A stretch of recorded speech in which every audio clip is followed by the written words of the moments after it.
right, let's get started. Thank you guys for finding the room. Congratulations. Your prize is a fantastic panel, and we are excited to get started. So today we're talking about fractional or full-time, how and when you should be outsourcing at your brand. My name is Catherine LeBlanc. I am the founder of Franchise Fractionals. We connect brands to fractional leaders, and I'm going to let my panel introduce themselves, and then we'll get started. Hi, I'm Chris Walls. I'm the CEO of Go Mindy's Moving and Portable Storage. Been in franchising about 5 years now. We have 107 sold units operated at about 75 locations in 43 states. Hi everybody, I'm Heather Menier, co-founder of 1-800-STRIPER.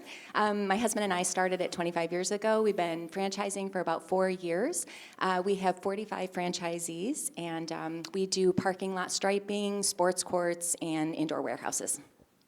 My name is Adam Geisler. I am the CEO and co-founder of Youth Athletes United. So we are a platform of youth sports franchise brands. We've acquired from founders 3 different concepts. So soccer stars, amazing athletes in TGA, tennis, golf, and pickleball. So we are now up to 350 locations, 200 plus owners, and that's happened really a lot over the last 3 years. So I was in the audience for a while. It's nice to be up here, and I have a lot of respect for the founders that are out there because I don't have the intestinal fortitude to start something from zero. We were acquisition entrepreneurs. So good on you, and good on you for being here, and excited to see if we can help. Great. My name is John Francis. My nickname is Johnny Franchise. There's a story I'll tell you later. I like to say I'm a recovering franchisor. I grew up in a franchise of hair salons, and I've been in and out and around about 5 different franchise systems as a franchisor, franchisee, as a developer, sometimes all the above. Today I'm a franchisee again of a brand called Zor Forum, which does mastermind groups for franchisors. And serve on a number of boards, have some coaching clients, and just love to try to help people get it right. Awesome. As you can see, we have some awesome minds on our panel.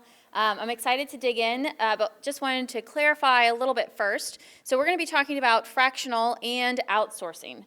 So just a quick definition, when we're thinking about fractional resources, you're thinking about someone who's truly coming in part-time as part of your team. In the fractional franchise fractional space, we're talking specifically about executive leadership. So executive leaders coming in and working with your brand in a part-time capacity. The panel today will cover kind of the gamut of outsourced resources, but wanted to define that a little bit before we get started. Okay, so our first question is, when you are people planning, thinking about who to bring on and when, how do you decide what to outsource and what to kind of home grow in-house? So Heather, let's start with you. So for us, we really like shoulder to shoulder. So as we were looking at a director of operations, I was just trying to think, okay, who is that person? We happen to know someone, a friend of ours that is very dedicated, and she is very organized and logical, and I was like, she might be a great first hire as we are figuring out this emerging brand, because it is tricky to know, what everybody's skill set is coming in. So that was one position that we really wanted to just have someone that was going to be building the brand in the brand with us. But we've also done outsourcing as far as a sales organization for FranDev, and we've also done outside marketing. And those I felt like were a little easier. They were project-based. People were familiar with the process and what they needed to do, and I really needed that level of expertise from them.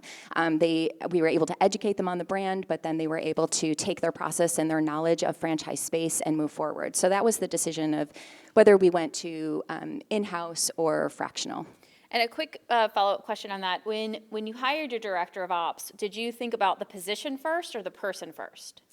Well, we are big on cultural fit. So I know that is like a big buzzword with lots of brands and lots of things, but it is so important. I mean, you want to hire someone that's going to be different. I don't want just oneness, or we need to have unity, but we can't have oneness or sameness. So we just need to. She was very different from me, and we were able to kind of complement each other. Okay, great. John, what are your thoughts on this question? Well, I think sometimes you can outsource kind of the easy, low-level stuff, right? The virtual assistant world is a wonderful thing out there. I use a handful of VAs for different things that I'm no good at, and I really don't have enough to hire someone. So using that kind of low level, but for the higher level functions, I think usually it comes down to budget. You know, you really want that talent, but you really can't afford a full-time CFO or CMO or whatever it might be. So I find that the fractional executives fit. Usually it's a motivation by budget. They need the gap filled, right? They need a bridge to they can get to the point where they can fill that role in-house. I know we're going to get into a lot of other points here, but I think that's usually what drives the decision. They know there's a need, but they can't afford what they really want, so this is kind of a temporary fix. Yeah, and to that point, let's get into it a little bit. So what are some of those common reasons people who might look at outsourcing one or two functions in their organization, what reasons are they thinking about when they're thinking about outsourcing? Chris, let's start with you. Sure. I agree that it's budget-driven, but it's also purpose-driven. So if you go back to what David Barr said yesterday, and you look at where am I in the growth pattern, my number 1, number 2 through 4, and we're probably 2 and 3 for where we are trying to add value. My franchisees, when I walked in the door, like, what am I getting for my royalties, which we all get, and it's like we want to deliver value. When you bring in someone like a CMO with professional credentials that is a strategy person that's helping at that level, you're delivering value to your franchisees. You're getting it at a good cost. But the professional level of professionalism you're getting there, and I would argue sometimes it may even be better than a full-time person, particularly on the CMO role, because they change over so quickly. The average CMO in corporate America lasts about 2.5 years. And there's a number of reasons for that. It doesn't mean they were bad, there's just a number of reasons for that. If you have a fractional, that fractional may be going to doing 3 or 4 other clients. She's learning, or he or she is learning from that other company coming back, and maybe they're QSR and I'm portable storage and moving. It's like, the QSR tried this. You guys said we could morph that and do that. So they're going to bring you fresh ideas. So it is, and you're getting great value because you're only paying a fraction of the cost, but I would argue sometimes maybe you're even getting better value than you would if you had somebody in-house full-time. Awesome. Adam, what about you? When you're thinking about some common reasons why people might outsource, specifically, you mentioned you're an acquisition entrepreneur, and so you're looking at teams and then deciding what to layer on top of that. What are some reasons people might outsource first? Yeah, and so for me, it's a real personal experience. So my superpower is in marketing. It's what I love. And so when we started this platform, call it 6 years ago, 3 years in, I knew I needed a CMO, and I didn't want to hire a CMO. I couldn't afford it. I didn't know about franchise fractionals until a week ago, so I'm really excited about that. And I probably would have approached it a little different, but couldn't afford it. So instead, I insourced. I took somebody who is actually working in a region. I made them my director of marketing, and so that person did what I told them to do. And I did a disservice to probably the brand and my company for a good 2 years because I couldn't afford it. Right, so then I actually did hire a fractional person. I brought somebody else in, and that person didn't know my business. So that person basically, in my business, is very grassroots. It's very hands-on, and it's like it's putting a flyer in a kid's backpack. I mean, that is how we get enrollments in a kid's soccer business. And the person I brought in was so focused on digital, and that's not the personal connection. And so it was a disaster for about a year. And then what I ended up doing is I actually took somebody who is our chief product officer and I made them a CMO. Because I knew he knew the business, I knew he knew the brand, and I could make sure that I could say, it probably takes him 6 months to learn all the stuff he needed to know in digital. But if I had a fractional CMO who actually knew the areas that maybe he or she didn't, I probably could have accelerated a little bit more. And also, if I didn't get along with the fractional, or fractional didn't do the things we need to do, the fractional can go away. Like it's okay to separate. And so it would have been a lot more of try before you buy and a lot more low risk. So I wish I'd had a lot of those things. I learned the hard way. And I think the biggest learning or takeaway for me is I was afraid to let go and bring somebody else in because I couldn't afford it. And I think that's the whole concept of this fractional piece is get somebody in. And I think one other quick point, I will pass the mic, I apologize, is I do think having that person who, I'll remember my train of thought. All right, Well, pass it back to me. keep the mic. Lost my train of thought. Well, and I think that was a great experience share, and I want you to also expand on that experience share when you thought about how to develop out your ops team, because I think what you guys did at your brands was an interesting way of right-sizing the role to what the time commitment was needed. Yeah, and so I think the big thing for us is we bought 3 different franchise platforms, and all those franchise platforms, one was bigger than the other. So, we bought a tennis and golf franchise that couldn't afford a COO. So we had somebody who was on our soccer business. We elevated her to COO, and she actually has shared services across all 3 brands. So now all 3 brands get the benefit of a COO who can see 3 different platforms and 3 different things and kind of be that shared resource. So for us, we've actually had fractional executives in our business. The franchise platforms really appreciate it because it allows them to scale. And so we've been able to take our best homegrown talent and allow them to really scale. Awesome. And Heather, can you expand a little bit on your experiences with those outsourced talent? So when you mentioned you really wanted to home grow I'm saying home grow, I'm making that up, but you guys catch my drift.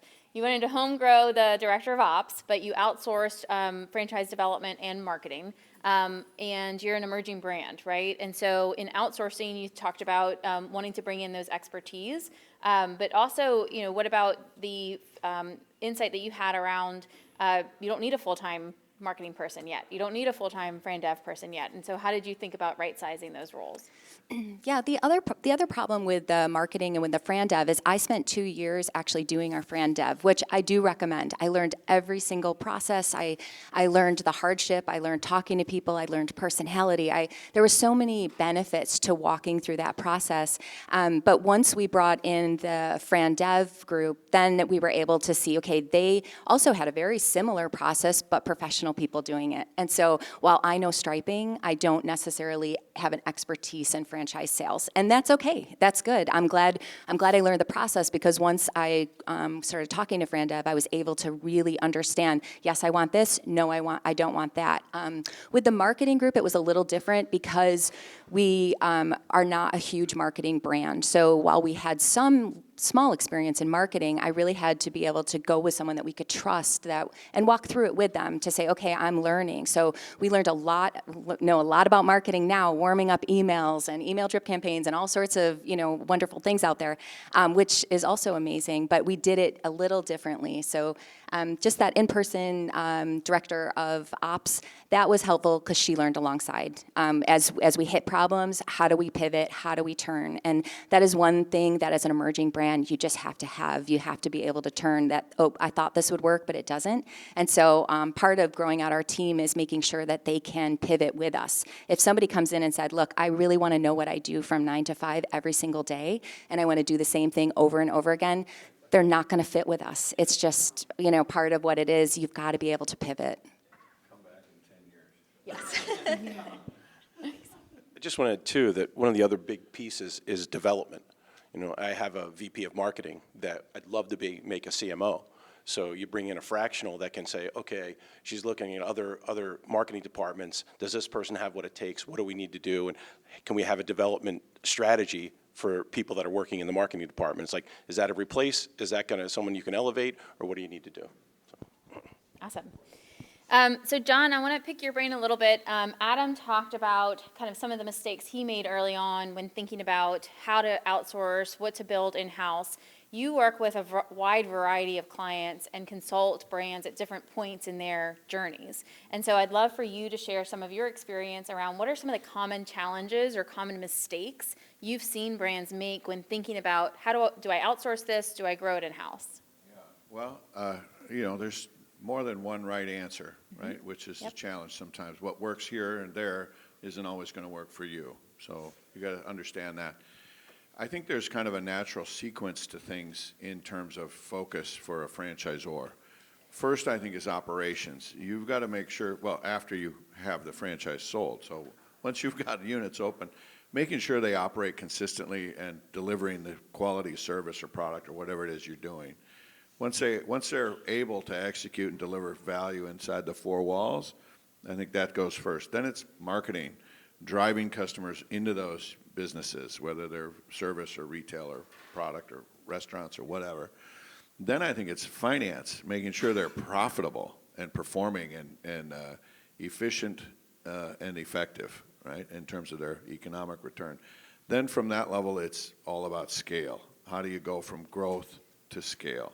And it's a different mindset of growth. To me, is like incremental 1, 2, 3, 4.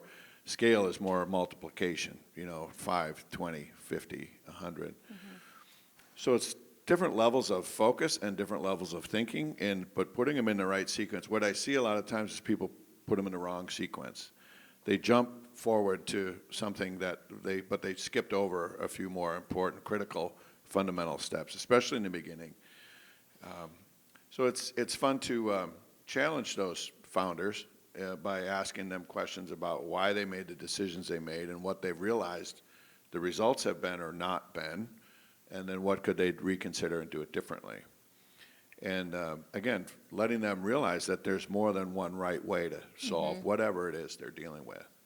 So I like to sort of troubleshoot the issue and then help that founder discover their options, different choices they can make. And then outsourcing or fractional, like some of the other panelists, I think there's some real talent out there that you can have that impact on your brand and knowing that it's a temporary situation. And with the silver lining of COVID is we're all comfortable virtual and online all day long. So that makes this a whole lot easier to execute. What, in your opinion, when you're seeing the brands go, in that kind of sequential order, one thing I do see in brands is trying to figure out, when do I hire the executive team? When do I hire the COO? When do I hire the CMO? And then when is a director level or below going to get through it? I think for me, what I see is that when you don't have that executive level area, what happens is that the CEO can sometimes become overwhelmed with managing all the directors. And so I would love to hear your experience on how do brands manage through that? Yeah, well, carefully, hopefully, right? Yeah. There's a thing out there called founder syndrome, where the founder kind of gets in their control too much for too long, and they don't realize they really should let other experts come in to do what needs to be done. But I think that how do they manage all that? It's really a matter of, well, I guess, what can you afford? Yeah. I'm big on, play the long game in franchising. I'm not a fan of, sell them and build them and flip it. That I don't like that. Right? I've seen people try that, and I mean, it works, but to me, that's not a bigger, higher purpose. Would be to build it carefully, build it long term. So having those people at different levels and different layers within an organization, I think, the fundamental is you got to build a base that you can rely on, the talent, because there's natural attrition and turnover that's going to happen. And then as your brand comes along, sometimes, and maybe this is a diversion, but sometimes I've seen where you can bring a franchisee in to fill a gap in a training or onboarding, and you hire them as a contractor on as needed basis, and then they go back to their business. But after you get big enough and scaled, you can afford then to have your own field team or whatever it might be. So there's a lot of ways to solve it. It's a matter of what's your priority, what can you afford, and really you have to manage the expectations. Both inside, so that they know what they're supposed to do, hold them accountable, but then of your franchisees. I've been a franchisee, I don't know, I think is my 6th time, and I'm a demanding franchisee. I'll ask for everything, but I know I won't get everything I ask for. But as long as I'm asking in a constructive way, they want to help me get what I want because they know I'm going to achieve some great results. We all win. I don't know if that's helpful, but I think it's important perspective. If I'm the franchisee on the panel today, to remember those franchisees need to know what to expect. And if they cross the line, you got to tell them to settle down. Yeah. Adam, John mentioned sometimes pulling in franchisees for support, and I know that you've done that, so tell us about it. Yeah, I mean, it's genius, right? I mean, again, just to reiterate something John said, don't spend what you can't afford. And I love what Heather was talking about earlier. Like, don't go hire a CMO until you've learned it yourself first. And when you have the budget, start with fractional. Learn what you need, and then go hire somebody. And again, I I think in most franchise businesses, it takes 100 units, right, until you have the revenue, the opportunity to really start investing in an executive team. So until that point in time, like grow, right? It depends, right? But sometimes, right? But like it's not tried and true, but there's a number of scale you got to get to, and so don't overspend. So I do think that's really important. Don't go get a CMO before you need a CMO. Go build your business, learn your business, and grow it. Because those franchisees, they're investing in you as the founder, right? So they want to hear from you, they want to learn from you. I think franchisees, and we kind of learned this the hard way, we had all these executives because we have big operating territory. So we used our executives first, and all the brands that we bought, they didn't have any executives. So they used various franchisees to fill in for different areas. One franchisee was really good in marketing. And the franchisees want to hear from other franchisees more than they want to hear from you. And so it's really important, leverage it. Use all your resources, be really creative. One of the things that we've been very successful at is actually using our former franchisees as business success coaches. So as you start to grow, you're not 5 units, you're not 10 units, you're 20, 30 units. We've actually have our former franchisees who have sold their businesses, they're working for us as fractional executives, 10, 20 hours a week, and they love nothing more than to give back to new franchisees. So new franchisee comes in, their first goal in their 90 days is just focus on sales, business development, and they've done it. We are never having any new franchisee meet with somebody who has not been in the business and done it before. So we've been very fortunate how we've leveraged our franchisees for fractional work. Thank you. Chris, I want to expand on something that you mentioned. You talked about team development and management. What are some other intangibles? So just to clarify, Chris is actually the only panelist that has hired a fractional, whereas Heather and Adam and John have a lot of experience with a breadth of outsourcing services, and so that's why I'm directing the question only to Chris. So Chris, tell me about some of the intangibles in addition to kind of marketing strategy and all that jazz that you got out of a fractional leader. Well, for me, we have a small team, and we're totally remote. So I need hands to do things. So, obviously bringing you in and helping directing, I need someone to help with strategy. So, for example, Catherine was my CMO, and she would come out and help direct different things that I necessarily am not good at or I just don't have the time for. So it's about adding hands at a cost, and you're getting a level of talent that you're not going to get anywhere. And something I mentioned, that you probably can't afford, and we can't afford at that time full time. And again, what I mentioned before, sometimes I think you're getting even better talent, because of how they work. And something Adam mentioned too was, hey, if it's not working out, it's like, okay, you just didn't bring somebody in, and you don't have to sit there and say, boy, okay, what am I doing wrong with this employee? I don't think it's a good fit, but you end up spending a year trying to figure it out, and it doesn't work, and then go on your merry way.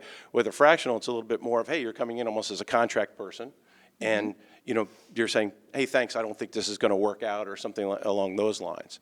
So, from my perspective, the development piece, I think, is huge. I had actually to mediate a little bit between my VP of marketing, like, why are you bringing in someone to sit over top of me? And I said, this is development for you. And by bringing in a fractional, it was a little less, he was able to understand it a little bit better. If I brought in a CMO and he's like, well, that's the job that I wanted, now he's upset and he's going to go. And I said, no, this is going to help you go along. So I think that was huge. And then, you're an employee. We talk about fractional. Mm-hmm. There wasn't many meetings that, that you couldn't make because you were busy with somebody else. Mm-hmm. I never felt like I was getting 25% of your time. It wasn't like we sat down and said, well, I get 12 and a half hours a week, and I want to see what that is. It was about, hey, here are the jobs we need to do. So it really was like having another full-time team member as far as I was concerned, which was huge, and that's exactly what you want. And from my perspective, I'm now hiring fractional friend dev, and then I'm looking at a fractional CTO and a fractional CFO, and I use VAs.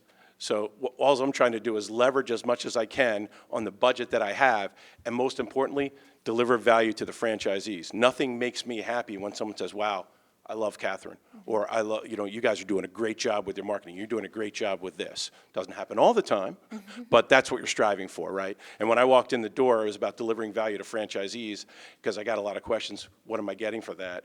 And now what I'm really trying to do is I want my franchisees to think they're almost stealing from me, that, wow, I'm paying these royalties and I'm getting such great services. And to me, fractional is a way to do it until you can, afford full time. But again, I would argue, I would even look hard, do I even want the full-time person? In some roles you do, but I think there's always going to be a role in my organization for fractionals.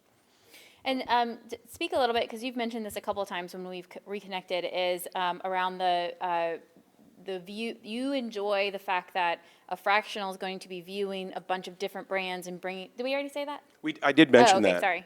But the other thing too that a fractional brings an intangible is, you're someone who's working for you full time may be a little hesitant to bring up something that they don't agree with.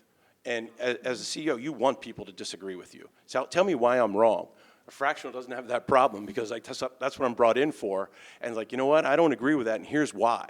And it's going to give you pause to look at that, where maybe your VP or your director doesn't feel comfortable challenging you. And that's a problem in of itself. But fractional's got no issue saying, yeah, that's wrong. You're going to fail with that, or I wouldn't do that. Here's the strategy I would use. And like, okay, we can, so we've had some very good conversations over that. Yeah. So. Cool. Yeah. Chris and I were working together, if you didn't catch that. Okay, we talked a lot about fractional. Let's shift gears a little bit and talk about the other outsourcing options available. So Heather has mentioned her Fran Dev and her marketing agency experience and how she's brought that to the table.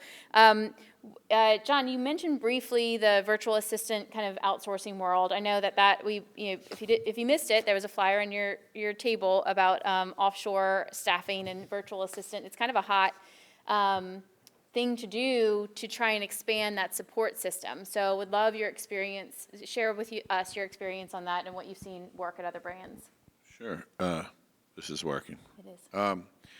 So I use 3 VAs. I'm just me alone. I work from home. I don't have an office full of anything, right? It's how I want to be. So I have one that I found through an agency they're out there, who are kind of a placement matchmaker. She does the bookkeeping and accounting, which is not much. It's nice. I don't want to touch it. I want to spend it. I don't want to keep track. Then I have another contractor, VA, who does the social media, and I do a digital newsletter, and they handle that. And so I know it gets done. It's consistent. It looks a lot better than I would ever do myself. So that's cool. And then I have another VA that works with my groups, who does the admin, keeps me on track, makes sure everybody gets their links and the invites, and takes care of a lot of the detail work. So to me, it's well worth the cost that I pay these folks to do what they do for me.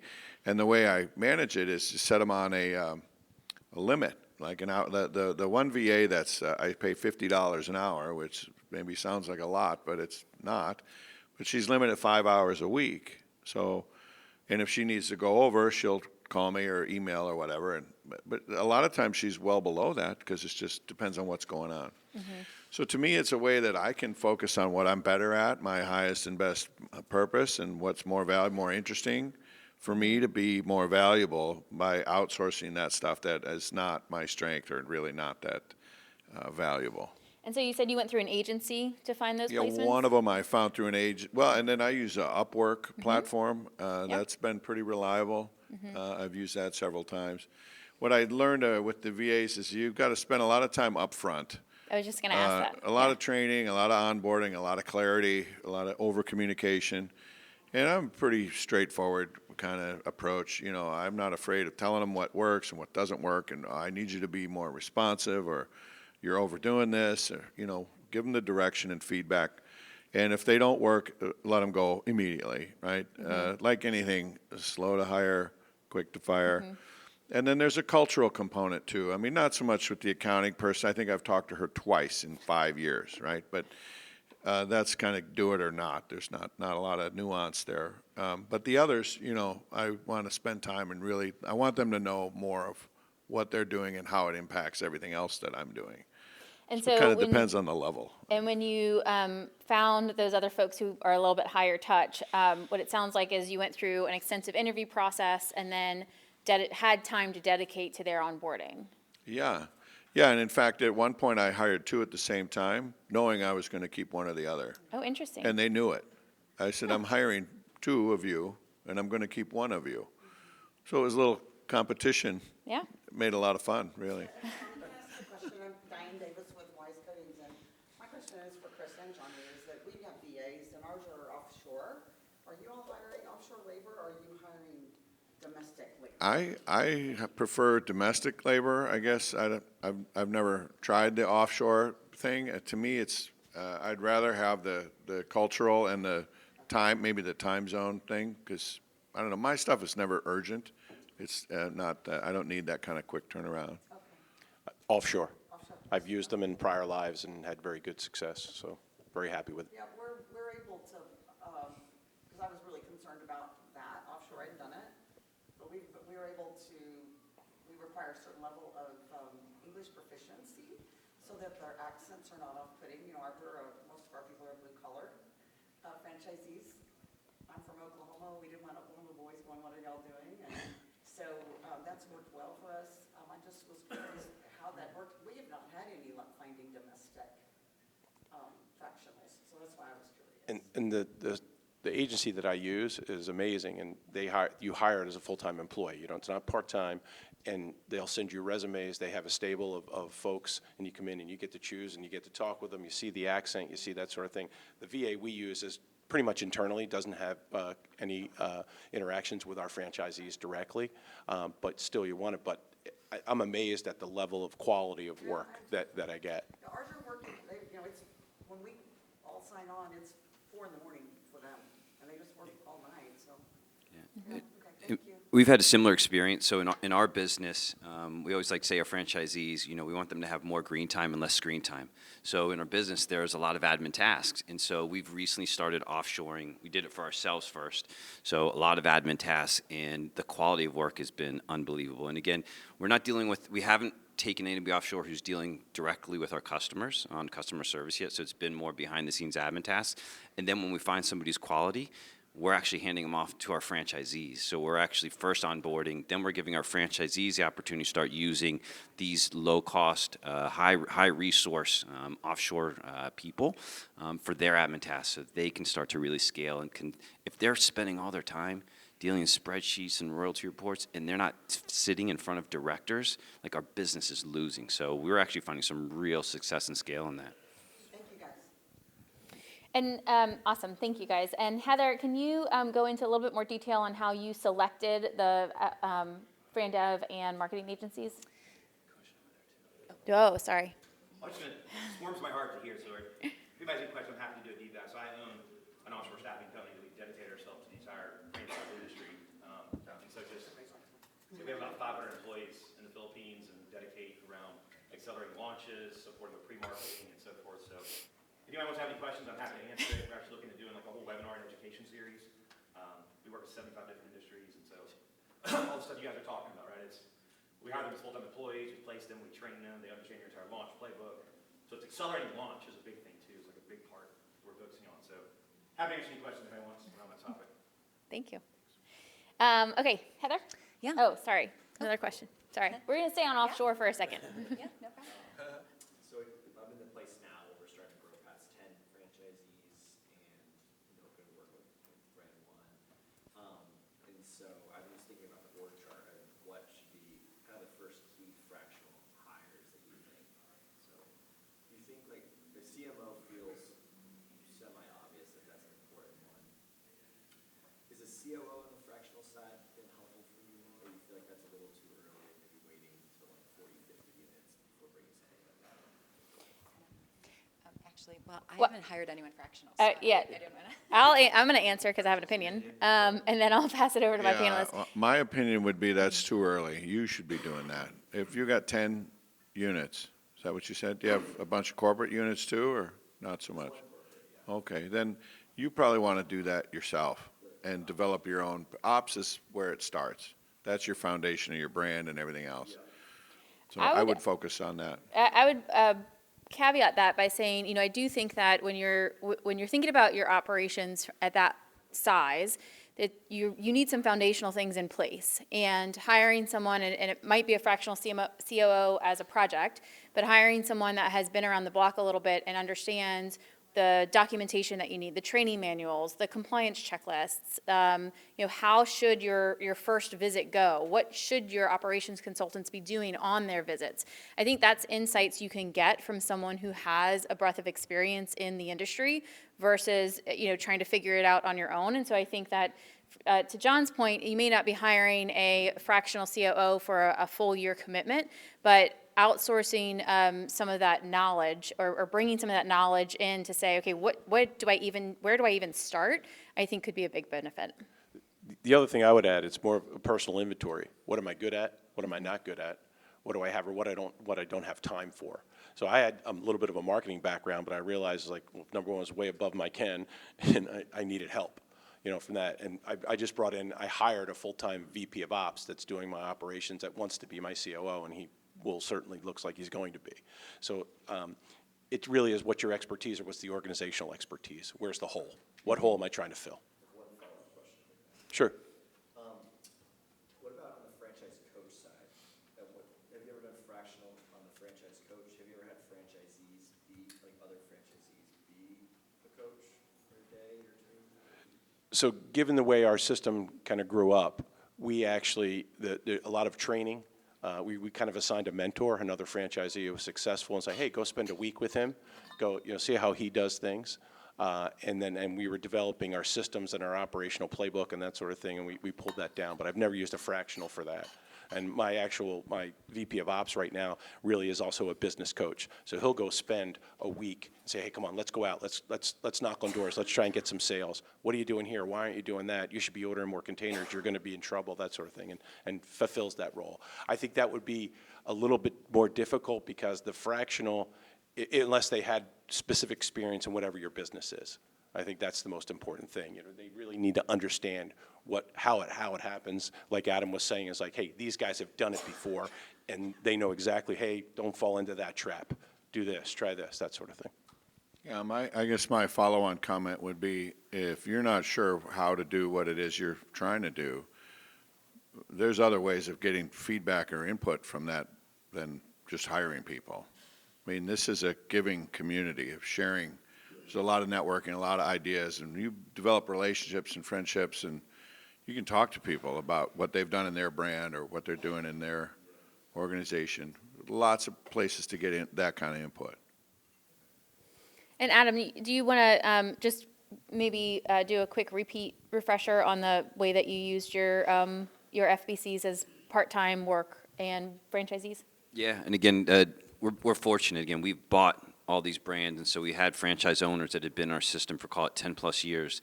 They sold their businesses, and now they are fractional business coaches, right? And so they only have 20 hours a week really to give to all these people. And I think what's also really important when you're thinking about what you're looking for in those coaches, some franchise owners, they just want an accountability coach, right? They want somebody who can be there and really kind of coach them and keep them on task. Some people, they don't want the help. They already know it all. They don't want the sales help. And so that person has to be dynamic enough to say, okay, well, how does this person work best? And so, we had one of our really aggressive franchisees, so good, she had to figure out her personality fits. And so franchisees that had really good sales experience, and that was really her bread and butter, she realized she had to go through a different approach. And so with them, she had to check in about once every 4 weeks versus every single week with somebody who literally had a question of, how do I enroll a kid?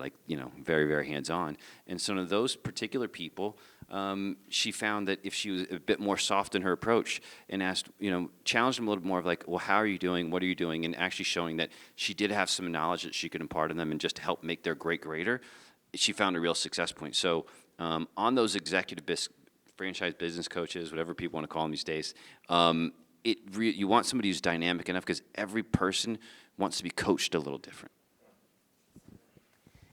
One thing I just want to add is just as an emerging brand is just be careful. I love that Adam had seasoned people that they knew. They'd watched them for years. They had seen them in the fire.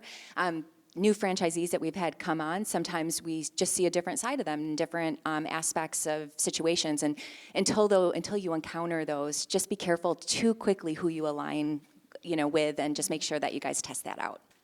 That's a good call out. Just to add, I'm more in the restaurant space, but there are third-party independent companies that you can bring in that can do independent objective assessments. And I'm sure in other industries and spaces, there's similar, like Stereotech and Ecolab, for example, in the restaurant space. But then you still, once they've done that objective audit, or I shouldn't use that word, assessment, they then do a corrective action plan.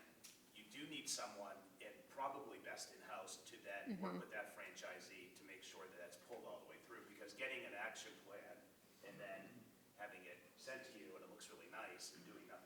So to make sure that your operational consistency is moving forward. But that could be a more junior level, lower paid, even if you have someone full-time, but you can outsource. And I'm not sure the industry, right, but you can look into that. Awesome. Good? Could I ask a question real quick here? So, I know you guys, touched on your fractional team being all remote, all of your team. Just to expand on that a little bit more. So, we're in the childcare industry, so we have a physical brick and mortar units, right? So we have an in-house team that helps out with the operations and training aspect. I'm speaking to a couple of very experienced, operators, operating CEOs, former CEOs within my industry, but they don't happen to be in the same state where I am, where my team is. So what are your thoughts? Like, how do I, bring somebody who might be, in Minneapolis or Texas or Florida and come in as a fractional COO while my entire team is based in New Jersey, for example? Like, how do you, because that's my hurdle right now, is that Sure. these people, they know childcare. They don't know anything about my business, they don't know our culture, but they know childcare. They are a part of the industry. I'm gonna How do I I'm going to jump in on that because I've had that experience where, my client was based in, sorry, I had a timer.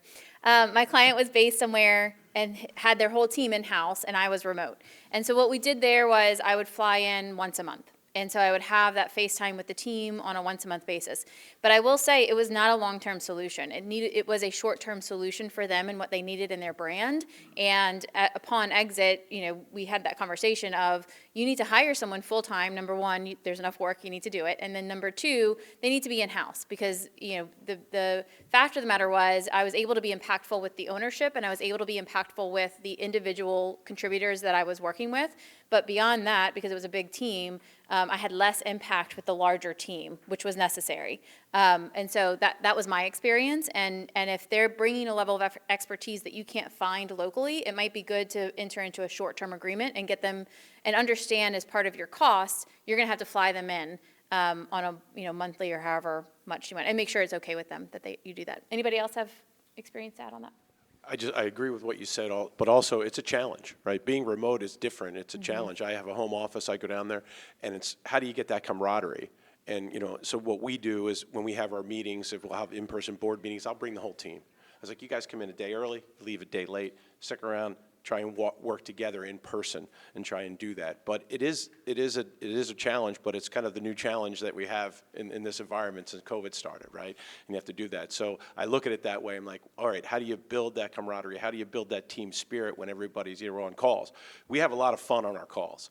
I like to joke and that sort of thing. So people, I have daily calls with my entire team and going through each thing, and we laugh. And just like you would in meetings and that sort of thing, and try and keep it light. And I always say, it's like, hey, we like to have a good time, but we better hit our numbers, we better do these things. So just trying to do that, but I'm always looking for new ways to try and get it going. It's like, how do you bring in Dunkin' Donuts, or, you can't do that now. It's like, oh, it's Friday, we're getting bagels. Well, you miss that kind of thing, and that's, people enjoy that.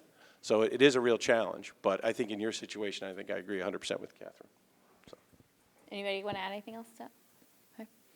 We can keep rolling with questions. Y'all are very good at this. I had a prize and everything lined up, so maybe we'll do a prize for the last question. Go ahead. Hi, I have a new business where we are providing sales coaching to franchisees who need sales coaching in businesses where selling is important. And I want to like to find out from the panel, what size or what level of growth of a franchisor would something like this be kind of the right place to come into? Help them provide additional sales coaching for their franchisees. I have an opinion on this too. I would say all of them. I mean, really, if it's a sales-dependent model, it never ends. The training never stops. But to that point, I think it goes back to budget, right? So that level of training for them to outsource, I think, is going to be a hard pill for them to swallow if their operating budget is tight. And so if I were you, I would approach it two ways. One, going directly to franchisees because they, selling in the value there before the brand is able to afford it. And then two, at, 50 to 100 to 200 locations and above, their budgets get a little bit bigger, specifically in the marketing fund, where they might invest in some, grassroots marketing, sales training, I think would be a fantastic investment. And so there might be some more room in that budget, as the brands get bigger. And so I think before 100, you're probably going to have to go directly to the franchise or pitch as a add-on service through the franchisor. And then after that, I think you can go to the big guys. I might just add quickly that talk to the franchisor first, just as a franchisor. We've had, different people solicit different things to our franchisees, and they've actually they got one to sign, and now they're using that one location to try to get the rest to sign, and almost as if it's been kind of our add-on service, like you were saying. Yeah. And it does feel a little different. If the so ZOR has just- an and approved we're vendor careful. program. Yeah, so I would start at the top and work your way down if you want to be successful. And to Heather's point, I think the trick is just to, if they ask to be an approved vendor, right? Everybody has an approved vendor program, and if you can become an approved vendor, then, you can go forward. Good call out.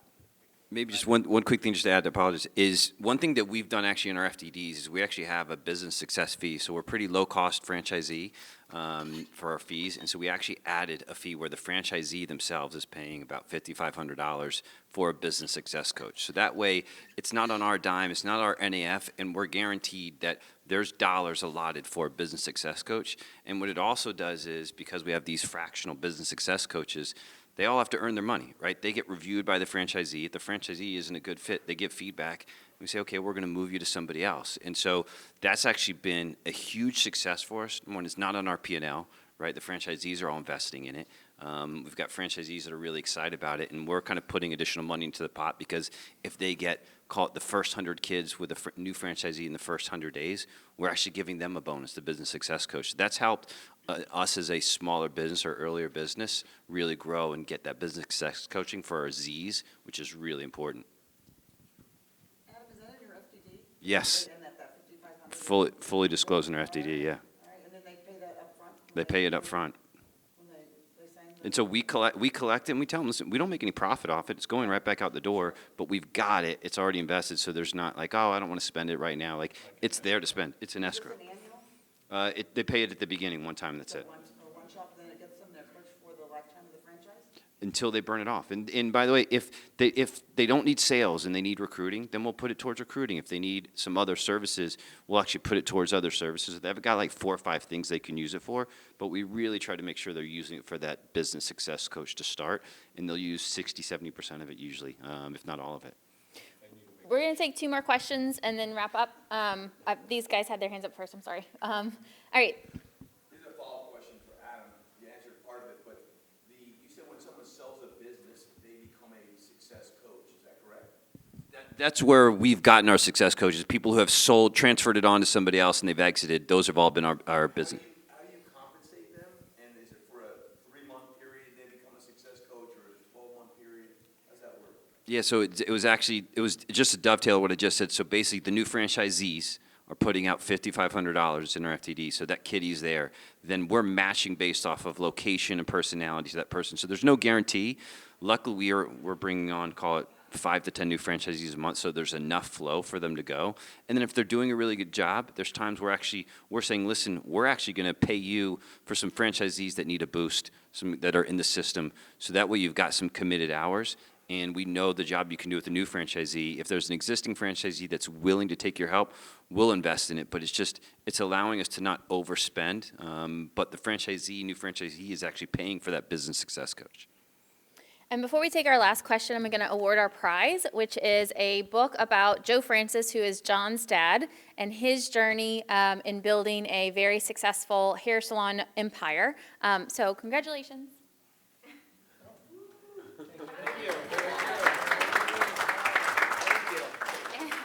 And now we get to answer your question. Great. So my question is that I'm in the industry where we support franchisors and we do architecture, engineering, bid assistance, and construction administration. My question to you guys is, at what stage does a franchisee really start looking at that? You know, they've opened up 3, 4, 5, 20 stores, and now this pipeline is so large, at what point is it valuable for them to bring somebody in like that? Or what's your guys' experience with that? I guess I would say all levels. I mean, I've seen franchisors that need that from the first unit, and they still need it when there's 500, because they haven't got the infrastructure or the in-house talent. So I don't know that there's any sort of magic level. I think it's a way to accelerate and get better consistency. There's nothing more frustrating as a franchisee when I bought the deal and I found a location, but now I got to wait. All I want to do is get open as fast as possible. So does the franchisor. But if they don't have the capacity to support me and my specific, I'm frustrated, they're going to know about it. So having a third-party resource could help accelerate that. So I don't know that there's a magic level. I think it's a matter of culture, probably, and then affordability. Yeah. Yeah, it's always been kind of interesting because, like I said, I've had brands who, day one, they want to bring us on to support them that way and be able to offload that pressure because they don't understand that world. And then the next ones that are, okay, once we get to 25 open stores and we have a pipeline of X, now I need to bring you in. And I'm just trying to figure out, just in my own experience to say is that, when I'm trying to give good advice, do you wait chicken or the egg, right? It doesn't cost our franchisors anything, but at what point do you bring in, our expertise to say, yeah. I think, I guess my advice, if you were my client, you're not, but I would say to you is develop qualifying questions. Ask at least 3 questions before you start answering anything. So find out how frustrated they are, how many are backlogged, what are they struggling with, why are they delayed? The sold not open is deceiving sometimes. So you got to get a little deeper to decide if they're going to qualify to value the service that you can provide. We're a service-based business, so it doesn't apply, but it does apply the fact that we've been very young for, we're a very young brand. I would say you're kind of the client you might be looking for are either the people who are scared to do this and to go into it, or the ones who have had issues, right? And so that might be around maybe 15, like you said, because they've had 14 other experiences that maybe didn't go that well, and so that might be your target as well. Thank you guys for finding the room. Yay, round of applause. And